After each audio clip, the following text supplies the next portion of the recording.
بسم الله والحمد لله والصلاة والسلام على رسول الله صلى الله عليه وسلم ومن تبعه بهداه وبعد. Nous avons étudié dans le cours précédent, dans la première leçon, les lettres de l'alphabet. Nous avons vu les 28 lettres de l'alphabet, ses noms et ses sons. Nous allons étudier dans la deuxième leçon, bi'idhnillahi ta'ala, comment écrire ces lettres. Sous ces différentes formes. Donc nous allons voir dès maintenant un petit récapitulatif de ce que nous avons fait dans la leçon précédente. Alif, ba, ta, tha, jim, ha, kha, dal, dhal, ra, zay, sin, shin, sad, dad, ta, dha, ayn, ghayn, fa, qaf, kaf, lam, mim, nun, ha, waw, ya. La deuxième leçon, les différentes formes des lettres de l'alphabet. Nous allons étudier bi'idhnillah les lettres de l'alphabet, lettre par lettre. Je vais faire des petits cours pour que ce soit plus bénéfique pour vous. Donc, commençons. Alif. Alif s'écrit comme ceci en début de mot. Et comme ceci en milieu de mot. Et comme ceci en fin de mot. Nous allons voir tout ça ensemble sur notre tableau.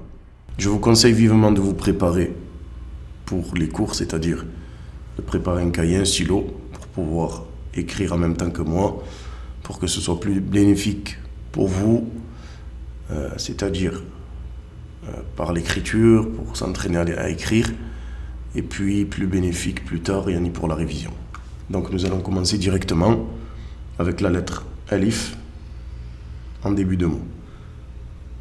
La lettre Alif s'écrit comme ceci en début de mot.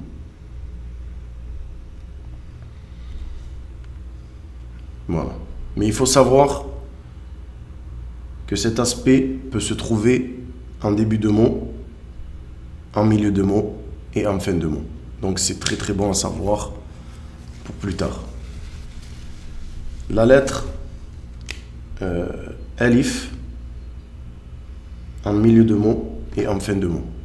Donc là nous avons la lettre précédente et la lettre Alif qui vient s'annexer. Comme ceci.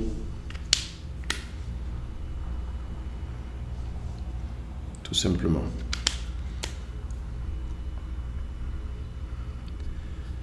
Voilà, donc c'est la lettre Alif qui est ici. Par contre, cet aspect ne vient que en milieu de mot et en fin de mot. Donc nous allons voir des exemples pour que ce soit plus clair. Donc la lettre Alif en début de mot.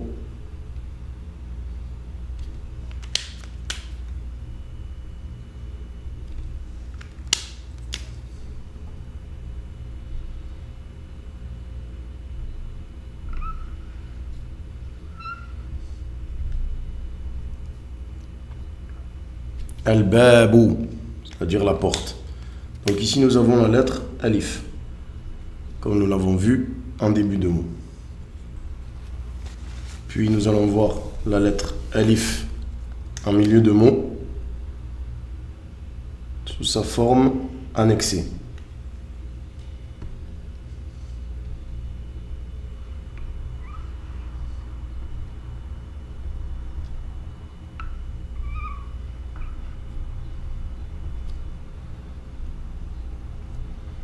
Tufahatun, une pomme. Donc nous avons ici la lettre Alif sous sa forme annexée qui a été annexée à la lettre précédente que nous avons ici.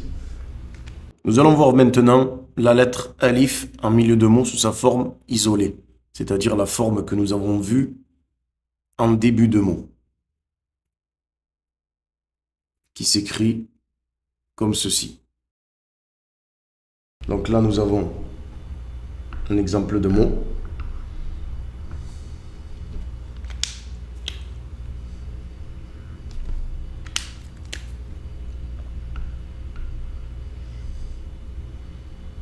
Jarrahun.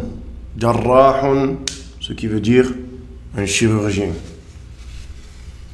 Maintenant, nous allons voir la lettre Alif sous sa forme, en fin de mot, sous sa forme annexée.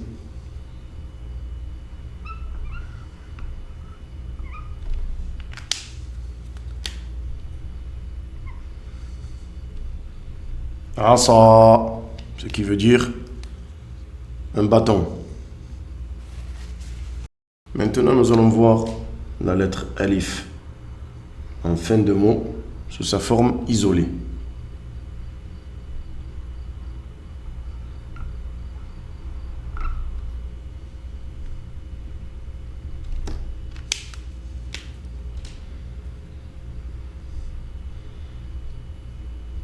Ibta'ida, qui est le verbe éloignez-vous sous sa forme du duo. Ici, que nous allons voir plus tard, Inch'Allah ta'ala.